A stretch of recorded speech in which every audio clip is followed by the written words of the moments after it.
Welcome back to Day One Energy, episode 5. We have an incredible guest on today, George Sourris, possibly the best Greek in the world. Thanks for coming on. Massive intro, massive. Yeah, thanks, Jordan. That's it. Mate, let's just dive straight into it. Yep. Let's dive straight into it. Take us back to day one. Talk us through working at Apple and deciding to start Empire Legal. Okay, so I have 2 lawyer parents. So naturally I did a law degree at university. Also did an IT degree because I was a bit of a nerd at school, believe it or not. Didn't really want to be a lawyer. There's my confession. Truth be told, I thought, I'll just do the degree. It'll be good to have. But I never actually truly believed that I would end up becoming a lawyer. I wanted to stay in IT. I was working with Apple for about 5 years in the retail stores. Sort of hit a ceiling there where I thought, I'll try something different. I'm like, you know what? I've got this law degree. Let's go see what it's all about. So jumped sideways. I actually started working with my mum. She's a sole practitioner. She does property law out at Carindale, working from home. So I started with her, truth be told, because couldn't get a job in law. Wow. Really? Yep. Really? Believe it or not, put out hundreds of applications, hundreds and hundreds and hundreds, couldn't get even a response. I got one response and it was, thanks for your inquiry, but we've hired someone else. So it's pretty heartbreaking. There's a lot of law grads out there even today. There's way more grads than there are jobs. Wow. Yeah, wow. That's crazy. That's wild. So, well, I mean, that goes back to our first episode when we were talking about when you're at school, people go, okay, cool, so you're going to uni or are you doing a trade? Yeah. It's like, oh, fuck that, I'm going to start a business. Yeah. Yeah, well, that's becoming a little bit more common now, isn't it? Yeah. Not when I went through. No one did that. Not at 17. No one takes you seriously. No. Now it's a bit different. Yeah. Now I think it's a little bit different. Yeah. So yeah, I finished up at Apple, took the plunge, went in with my mum, was there for a while. Then I ended up working in another suburban firm for a little while, all in the property law space. And then, I guess you want to understand when I took the plunge, right, to starting Empire. Yeah. Yep, so I was working in this firm, and then, look, as a kid, I'd always done, like, entrepreneurial stuff, although I didn't realise it when I was a kid. Like, I had a personal training business. I'm a qualified PT. That failed, didn't work. Did website creation when I was in uni as well. That failed, didn't work. Like, real businesses just didn't really make any money. Like, I was trying to get them off the ground, wouldn't work. Third time lucky. Yeah. Third time lucky, mate. Truth be told, a bit of a behind the scenes, when we started Empire, so my business partner Abby and I started the business. The thing with conveyancing, right, is property law, buying and selling houses, they run on usually a 30-day window, as you guys would know. Yeah. You sign up a contract. Traditionally, it's going to settle about 30 days after, usually.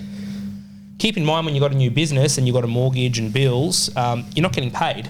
So you've got that 30-day window at least. You've got to find clients first. So you've got this period at the start where you got no money. Yeah. Man, I was hustling. I was doing Uber. Oh, dude, No way. So was I. First 6 months, no money. I was doing Uber every night. I'd be in the office at 8 a.m, finish up at 7:30, go straight to Uber, not finish Uber until like 10:30, 11. Yeah, man, Yeah. you got to do what you got to do, Yeah, right? yeah. Absolutely, yeah. I was doing Uber and Uber Eats. Yeah. Not the greatest amount of money you can make from doing these things. Uber's better than Uber Eats, but I was doing, remember the Lime scooters? Yeah, right. I was charging Lime scooters at night. Man, I'm talking full on, like, Picking them up. I was picking them up, charging them. I was living in a unit as well, so I had to take them up an elevator into my apartment, charge them. No. You got to get them back before like 5 a.m. as well, and you're getting bugger all, like, not even $5 I think per scooter. You're doing 4 at a time. Whoa. So Gotta get it done. The I look hustle's back real. now, it's a bit crazy when I look back at it, but at the time it was actually fun. The hustle was fun. Yeah, 100%. And it's never that crazy when you're doing it either. You're like, I just got to do this, and you look back at it and you go, holy shit, how did I do that? Yeah. Point of reflection is a really interesting thing. Yeah. Well, speaking of that and what you're doing to hustle at the start of your career and your business, where are you now? And how have you maintained that day one energy to build literally the empire you have built? Two huge questions. Very action-packed. The first one's pretty easy. So now we've got 3 offices. We started in a spare bedroom in Wynnum at my business partner's townhouse. We literally had clients rocking up at our law firm and people would ask, is this a real law firm? And it was literally Abby's spare bedroom in Wynnum West in a townhouse near the plaza. And look, out of all the clients we had, they were all super understanding except for one. One guy was like, is this even a real business? And it's like, well, yeah, we are, but we're just starting out. Yeah. Abby had 3 cats. She was pregnant with her first child. It was full on. It was full on. Yeah, but we've got 3 offices now, one in Wynnum Manly, one in the CBD, and then one down the Gold Coast at Bundle. Wow. There's about 20 of us. Wow. So this is almost 7 years old. The business will be 7 in November.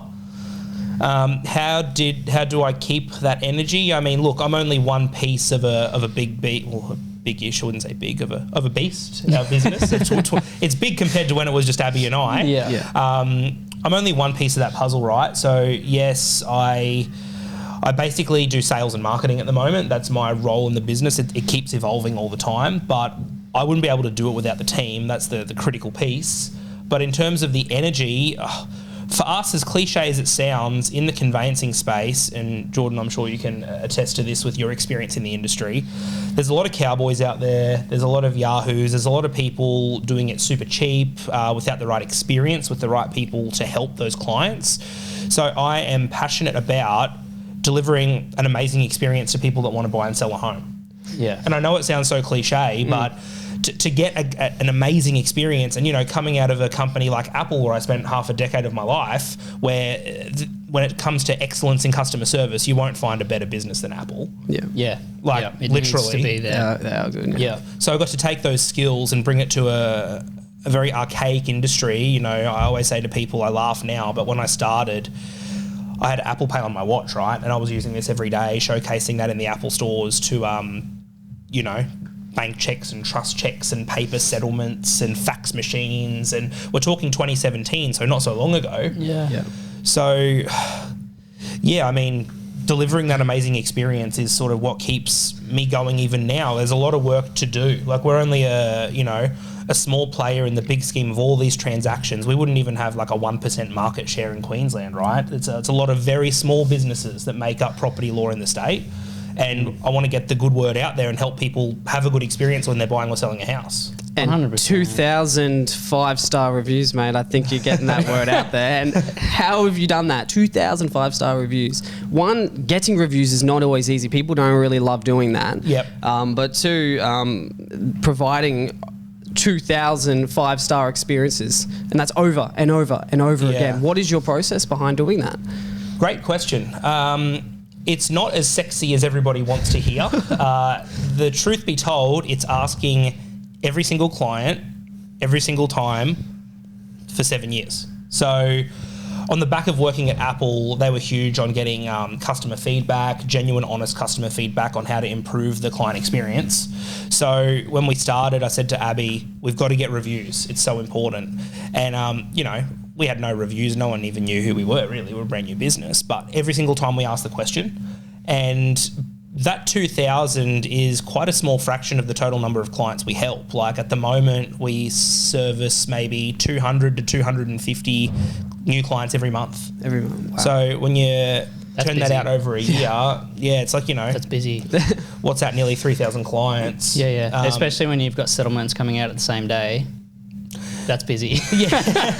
It is pretty busy. Yeah. But again, it's a testament to the team we've got. We've got a really good crew now that helps, right bums in seats, I say. That makes a huge difference. People know their role and what they've got to do. 100%. And you just ask that question, to answer your question with the reviews, you just ask that question every single time and just be transparent and say, we're looking to help more people. We can only do that through your honest feedback. If you've got the time, please take a minute and give us that review. I think that's one thing you've got for sure, because every single time I've seen you, you're just like high energy, going.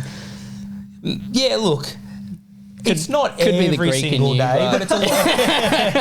Yeah, there's something in the blood, mate. Yeah, look, it's not every day. I mean, the reality is we're all humans, but it's consistently having that high energy. I know we were both at ARIC this year, the real estate conference for Australia, and the theme I heard from almost every speaker was the consistency piece. Yeah. And that's what it's all about. Gavin Rubenstein always says, and he said it at ARIC, specifically for real estate agents, he said real estate agents are consistent with being non-consistent. Yeah. And I mean, it's massive for your industry too. There's a lot of people that are just inconsistent.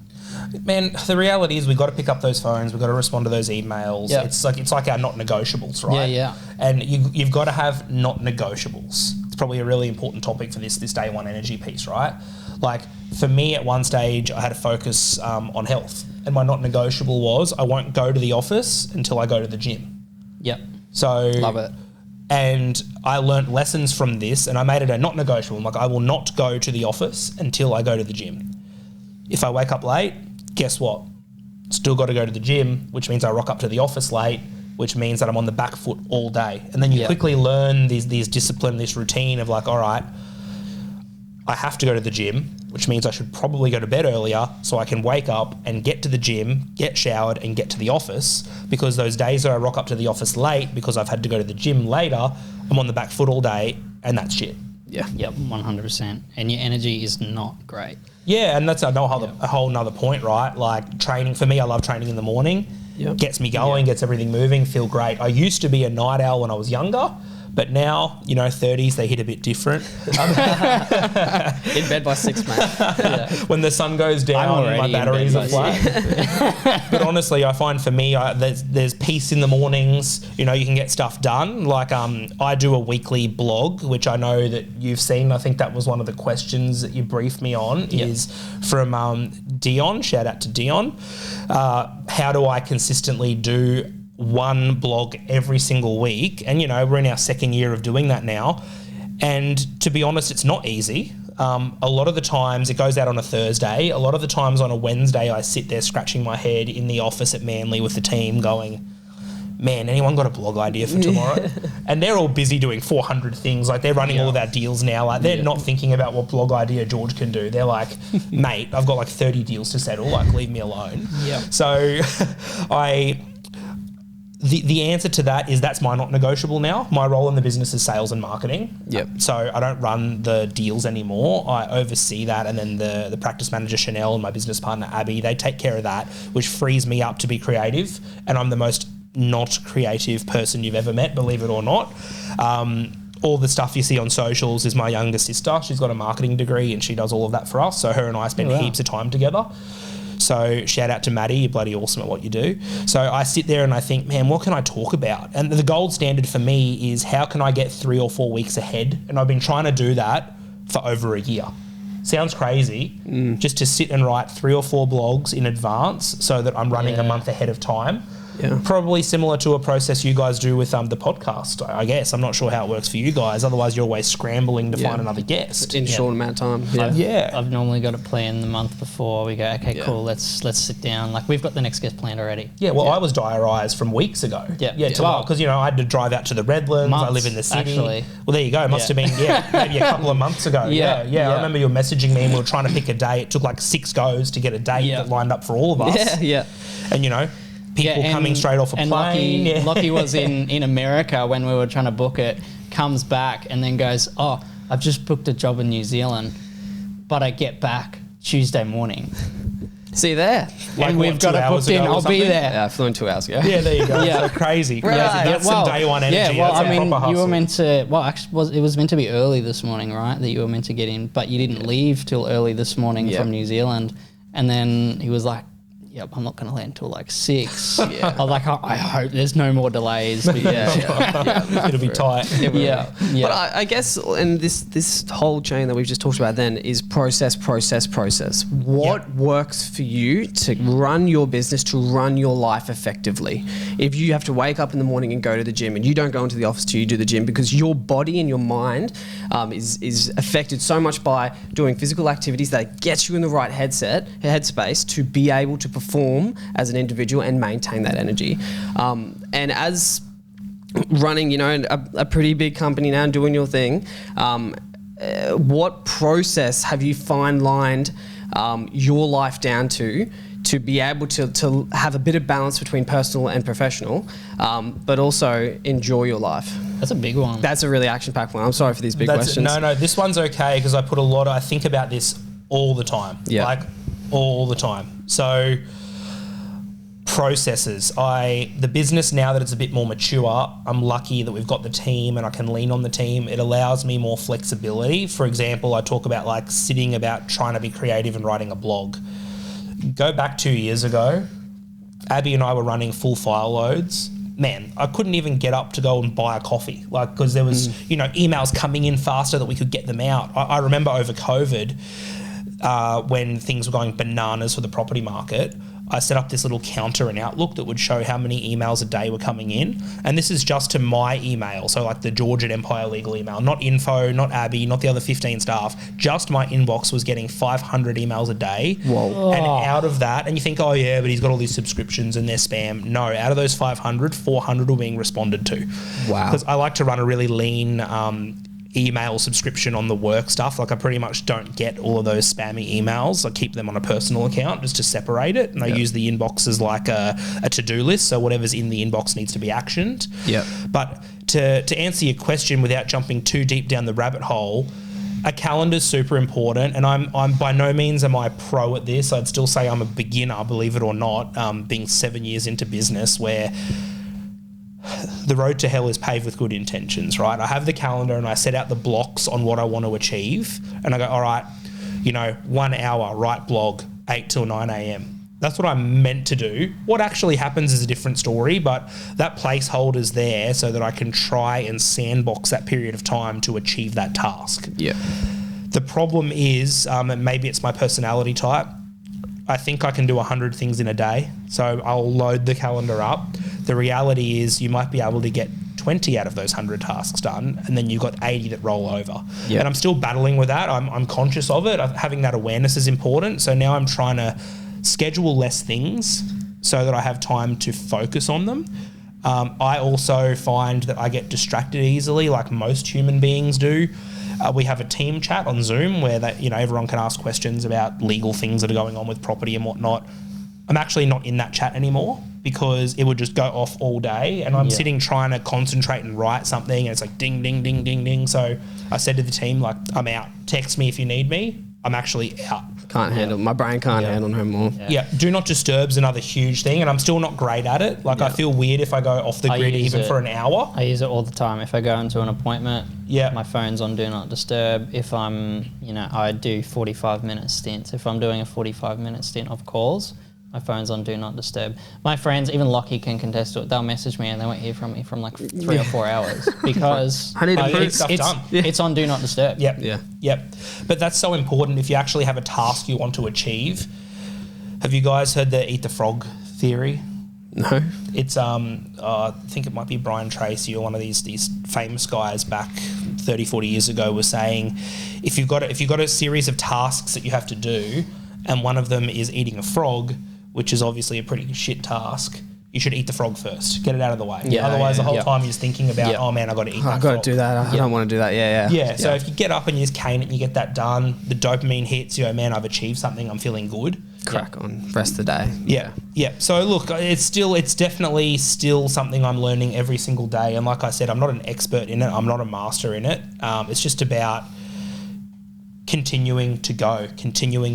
Like whatever tasks in that calendar I don't get done, that night before I go to bed, or if I'm really behind the next morning, I'll go and clean them all up and reassign them to the next few days. Yeah.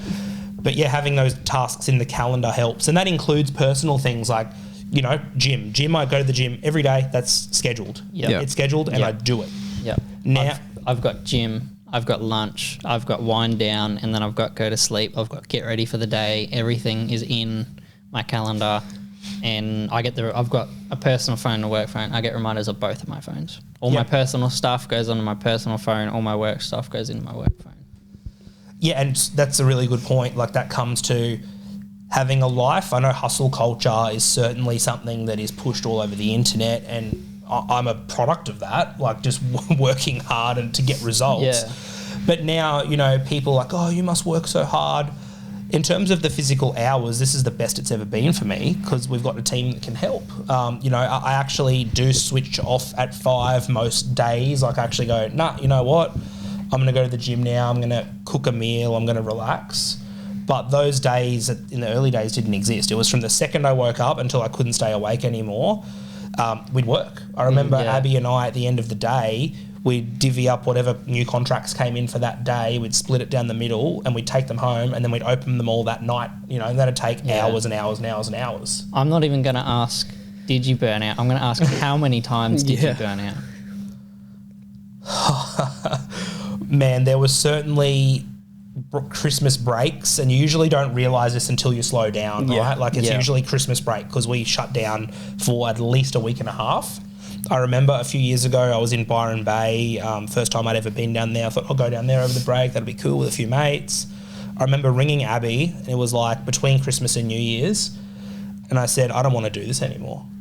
And she's like, yeah, it's been a pretty rough patch. I think this was must have been the COVID period, because I got COVID from Byron Bay that year when COVID first started. We were getting pumped, right? And I just remember going, man, I don't want to do this anymore, because we were so burnt out. But then you realise, you know, what's that North Star? What are you doing it for?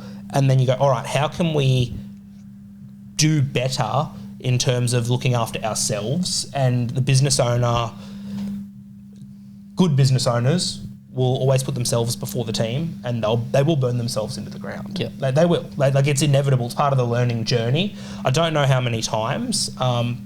We never actually stopped, but we certainly, you know, were screeching to a halt a few times. Yeah. But you build better processes. All right, we're too busy. How do you fix that? You build better systems, or you hire more people so you can buy back some time. Yeah. And then same thing with our team, right? Our team start at 9. Most conveyancers will start at 8 or 8:30. Our guys start at 9 and they finish at 5. And that's a not negotiable for us. There's flexible work options, like they can work from home. We do a mix between hot desking of offices, because if the team are going to stick around, they're not going to stick around if we're like, sit at your desk for 40 hours a week and, you know, there's no lunch culture and blah, blah, blah. Like, it's not the vibe, right? Like the team, if the team is happy, they deliver good work. Yeah. And then the clients get a good experience. And then we all get to put our stuff down at 5 o'clock and go home. Yep. Love it. This is probably more of a question for me, but I know that there's probably some people out there that can probably benefit from it. For myself, I'm always going, I've got to do more, got to do more, got to do more. And then that's when I get to the point of burning out, because I'm doing too much, more than I can handle. How did you get to that point where you stop telling yourself, I need to do more because I need to look after myself? Excellent question. I don't know if lucky is the right word, but I've got a litmus test, right? So I've got a really bad back. I don't know if you know this or people listening know this, but I've done a number on my back a long time ago. It's undiagnosed. They don't know how to fix it. They've tried, you name it, I've tried it, right? What I've learnt over the last decade, and I live with this every second of every day, this pain, it's horrible. But when I get really, really, really stressed, tired, burnt out, this back pain, it's actually in my rib on the side here, it flares up. Oof. So, and it's pretty annoying because it's debilitating. Yeah. When that happens, I know I'm overdoing it or I'm stressed. It's either my body's tired, my brain's tired, or I'm just super stressed. Stress is probably the biggest one. So when this thing flares up, I know I'm overdoing it. I need to slow down. It's easier said than done. And I wouldn't say I'm amazing at it, but there will be some triggers. I don't know. For me, the lucky part is when my back goes bad, I know I'm overdoing it. Yeah. Some people, like if I didn't have this, I don't know, I'd probably just keep charging into the sunset until the wheels fell off. Do you guys have does something happen to you guys when you start to burn out? I feel hungover. Okay. When I get burnt out, it feels cloudy, like I've just come off like a 3-week bender. Yeah. Yep. And I'm just like, I can't operate. I'm like, whoa, what's going on? And then I realize, okay, it's time to just dial back a bit. Yeah. And you can always tell with Lucky, like I'll be like, hey dude. You there? Yeah. Okay. Yeah. You're tired. For me, I'm quite the same. I get cloudy. I struggle to get up at 5 o'clock because You're normally up at 5? I'm up at 5:30 every morning because I go to the gym every morning before work. Nice, love that. And I get in. I can't do it, and I start to slip up. I start making mistakes. Well, that should be the point, right? Yeah. And all these people are like, I work 18 hours a day, I hustle so hard. Here's the reality, right? Like when you're in that state where you're running out of puff, I guarantee you are not doing 18 hours of productive work. No Truth way, be told, mate. you're probably not even doing 3 hours of productive work. Honestly, honestly, I've learned with me personally, in the mornings before the phone starts ringing and the world gets busy, you can cane it and you can get heaps done. Heaps. Like, I know for a fact the work that I do before lunchtime is by far my most productive work. Yep. Once I have lunch, I actually start to get sound like an old man here, but I start to get tired. I deliberately prioritize my difficult tasks, the eat the frog type stuff in the morning, because I know after lunch I'm useless. And once about 3 o'clock rolls around, I'm completely useless. Yeah. And it's a struggle for me. I feel like that burnout phase between sort of like 3 and 5 p.m, I'm almost like in limp home mode, you know, and I'm aware of that. So I'm like, all right, I'll get up early. I'll smash all the difficult stuff out in the morning, and then I'll just react to whatever happens after lunch. Yeah.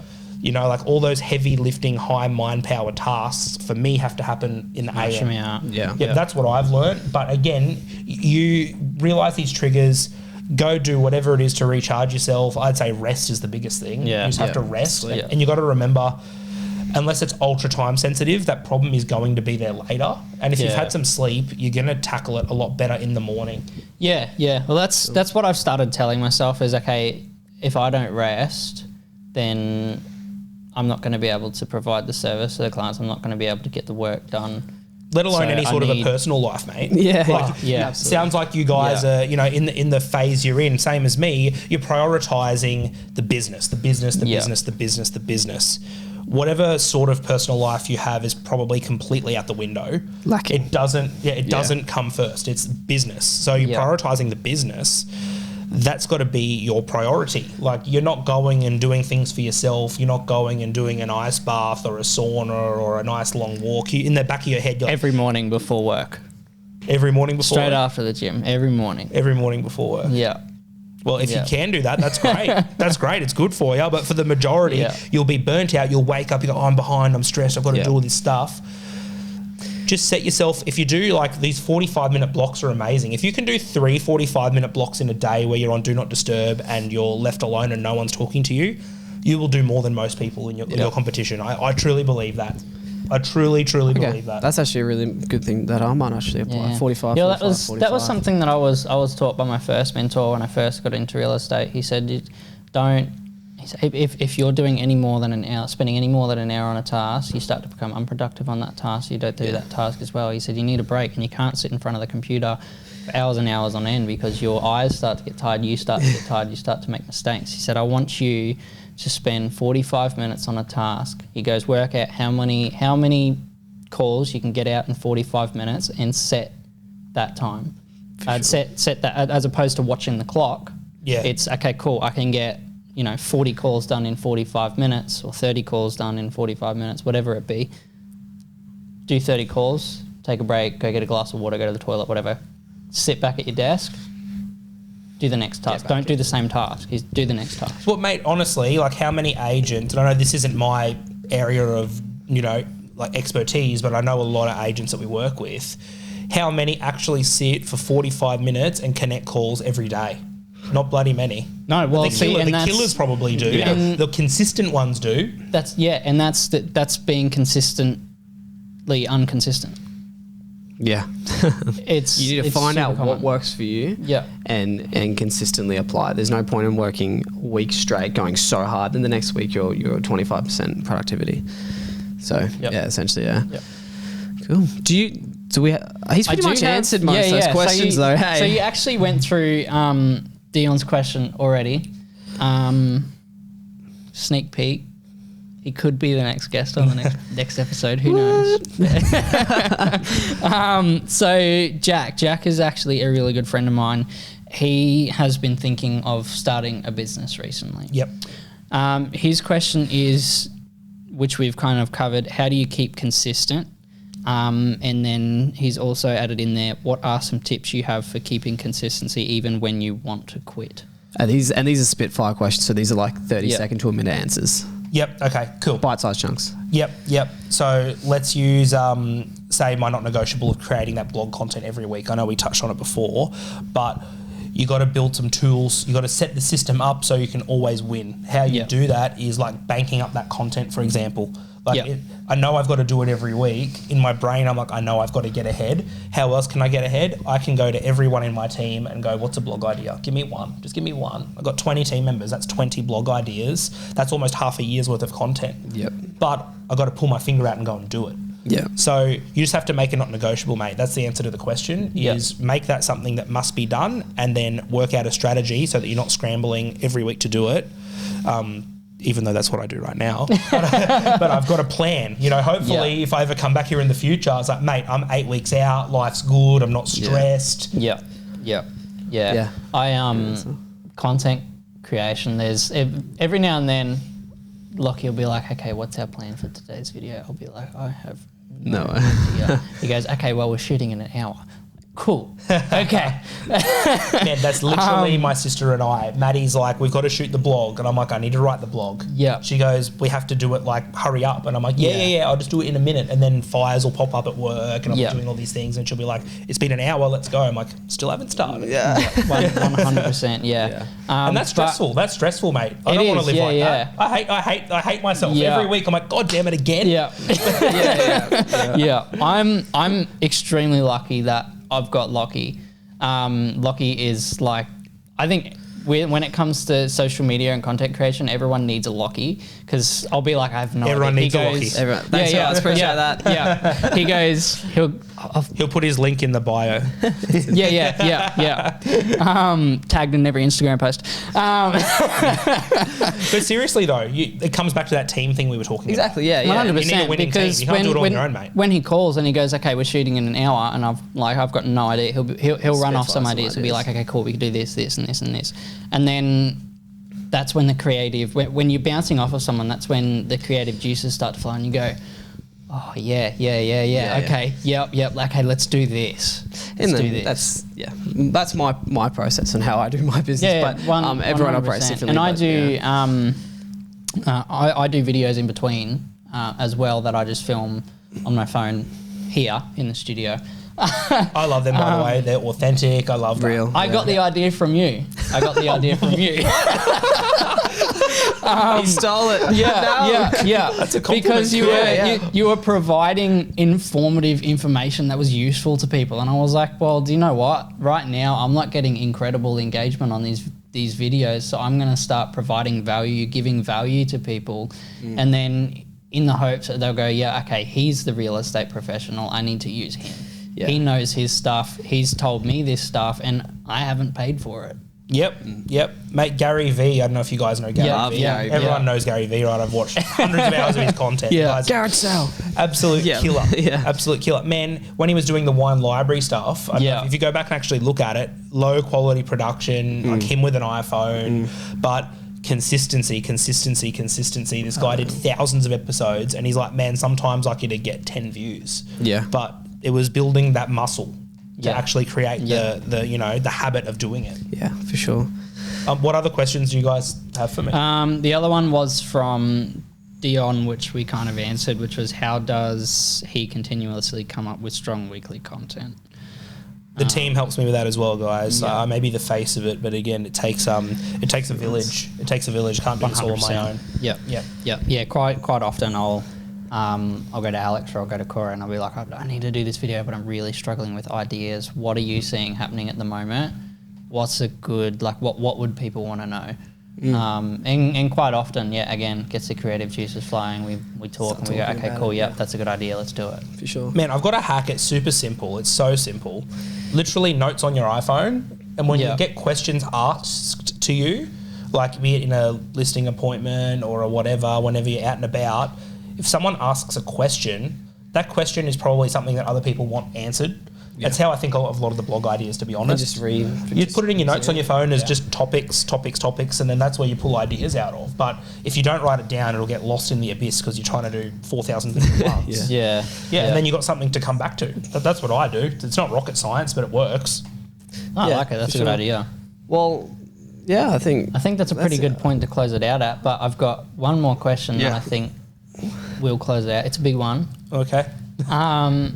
What is one piece of advice that you would give to a young entrepreneur wanting to start their business, or someone who has just started, what's a piece of advice that you would give them? / motivational piece.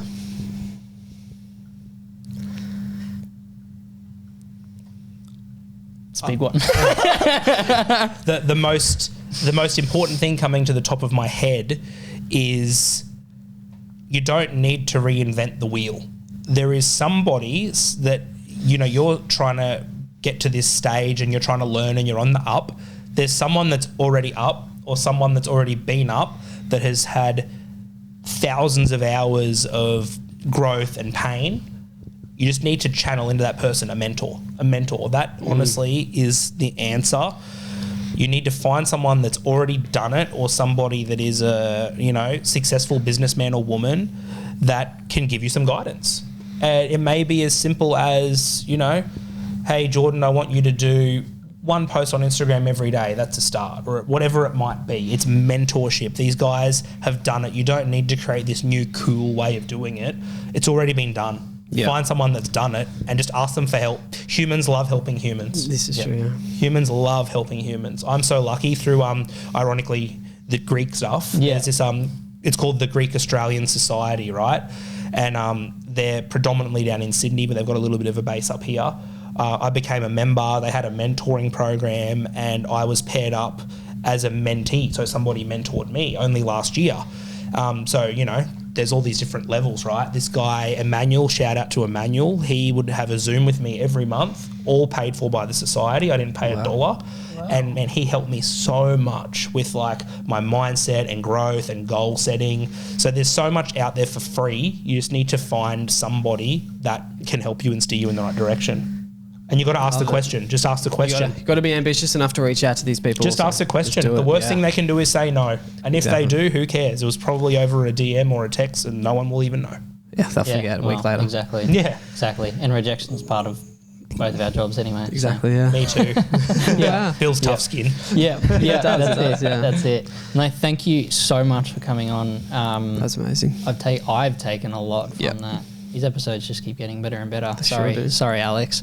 Oh no! I won't do like a chin-up competition against him though. I'll lose. Yeah. No, exactly. We were actually sitting there yesterday. We were talking about his episode of the podcast, and I said, "Oh, Alex, just so you know, that's actually our least viewed podcast so far." Yeah. Shots fired. Thank you so much for coming on. Great insights. I think a lot of people will definitely take something from it. I definitely have. Me too. I'm sure you have. Yeah. Thanks, man. If anyone wants to reach out, george@empirelegal.com.au. Thank you. Awesome. Happy to help. Any real estate agents listening in, please use Empire Legal. No, seriously. I use Empire all the time. They are possibly the only conveyancing firm that will actually keep the agent informed as to what's happening with the process as well, which is super important for keeping the deal together and that sort of thing. So, yeah. Thanks, what a mate. testimonial. Thank you, man. Thank you. Thank you. Thanks for having me on. Stream Day One Energy on all platforms now.